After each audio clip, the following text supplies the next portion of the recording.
Hello children, today we'll be starting with chapter 9, that is natural resources. What are natural resources? Natural resources are those things on the earth which are useful to us in many ways. So these resources are nature's gift to mankind. The nature provides us with a lot of things like air, water, sunlight, plants and animals. So all these are called as natural resources. There are two types of natural resources. The first one is renewable resources. Second type is non-renewable resources. Let's learn about renewable resources. Renewable resources are non-exhaustible and can be replenished by nature as quickly as we consume them. What is meant by non-exhaustible?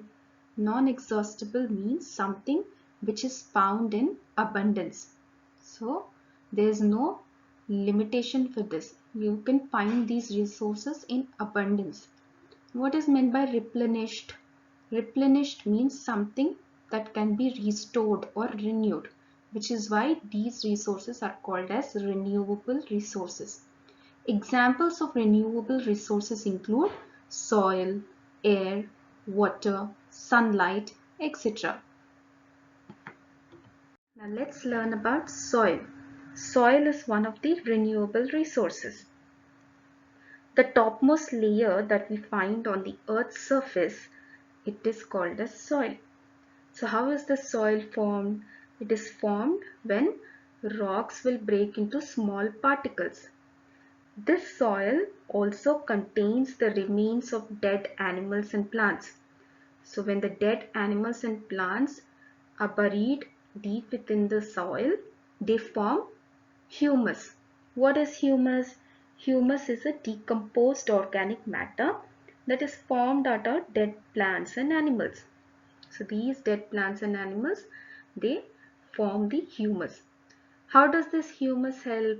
This humus will help in making the soil fertile. What is meant by fertile? Fertile is the capability of the soil to produce crops. So humus will help the soil to be fertile. Soil is one of the most valuable natural resources that is available to us on earth. It is used for growing crops. Soil provides a natural habitat to many living things. Like we see the rabbits, they have burrows, right? So it's a living place for the animals.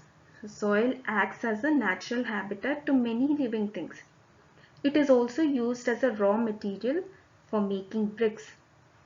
This soil is used for basic building material today.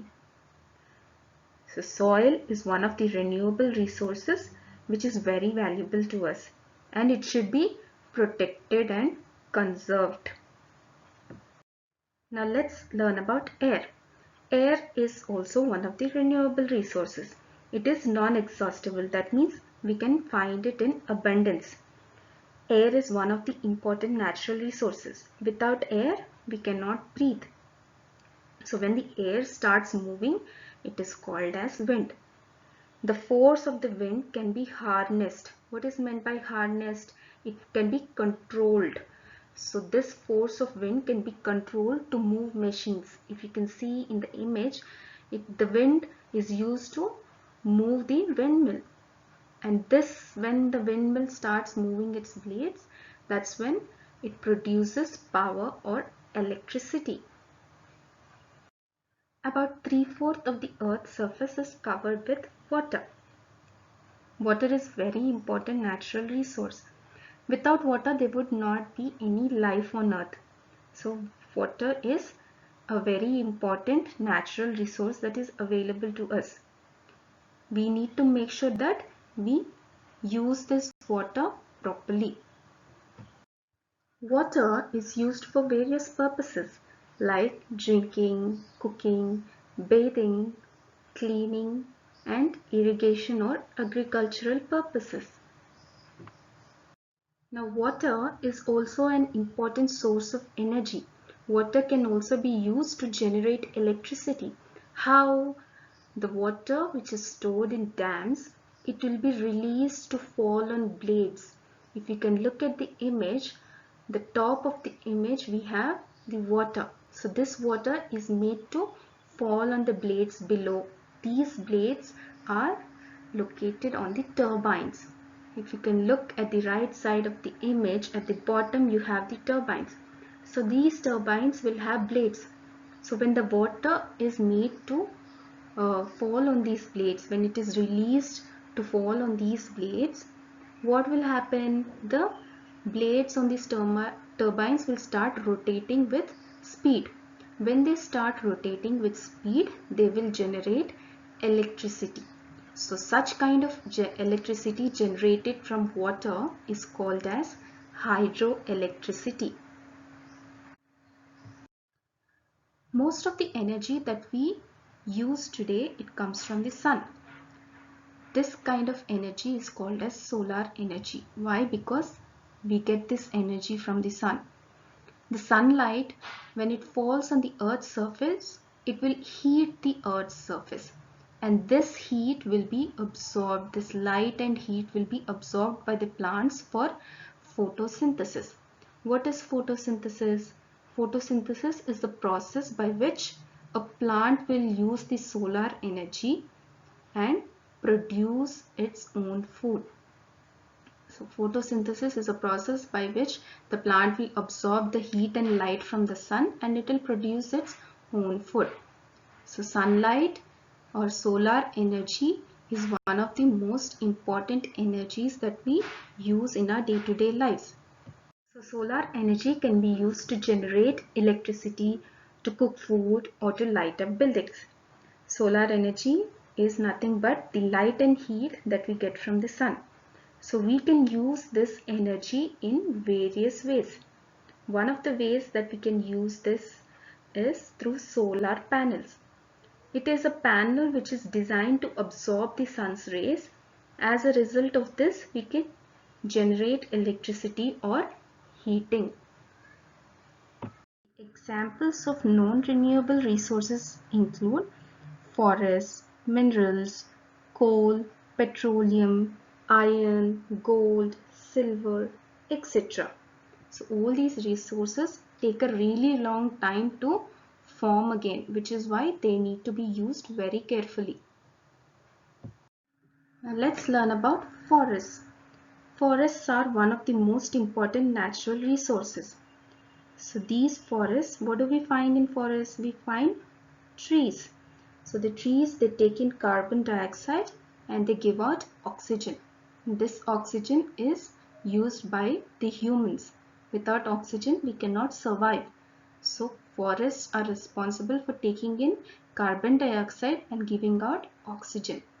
They also give us wood. This wood can be used for making furniture, buildings, and the wood pulp is used for making paper.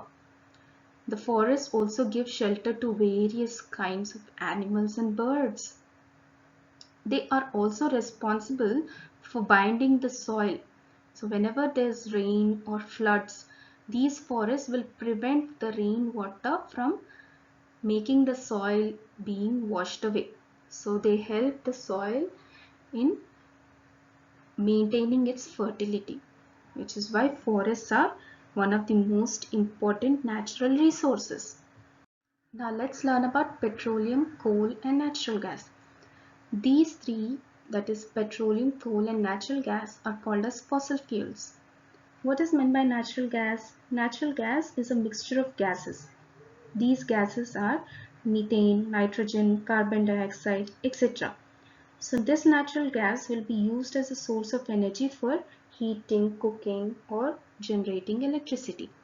So how are these fossil fuels formed? They are formed millions of years ago from the remains of dead plants and animals which are buried deep within the earth. Coal is used for cooking and changing water into steam, whereas petroleum is used to run cars, buses, trucks, trains, aeroplanes, etc. So all these natural resources should be conserved. What is meant by conservation? Conservation is the protection and preservation of natural resources such as forest, soil and water. When we start protecting them and preserving them, that is, start using them wisely and carefully, then it is called as conservation. So all these natural resources should be managed in such a way that they should benefit us not just in our generation but also the future generations as well. So some of the ways we can conserve our natural resources are: we should not waste water, and we should always make sure that we close the taps whenever they are not in use. Rainwater should always be collected and harvested. We should use public transport and maintain our vehicles to avoid pollution. We should not cut down trees in the forest, and in turn we should recycle the paper. We can conserve the soil by planting more trees. So these are few ways where we can protect our natural resources. That's it for today's class, children. Hope you have understood what is meant by natural resources and what are the types of natural resources.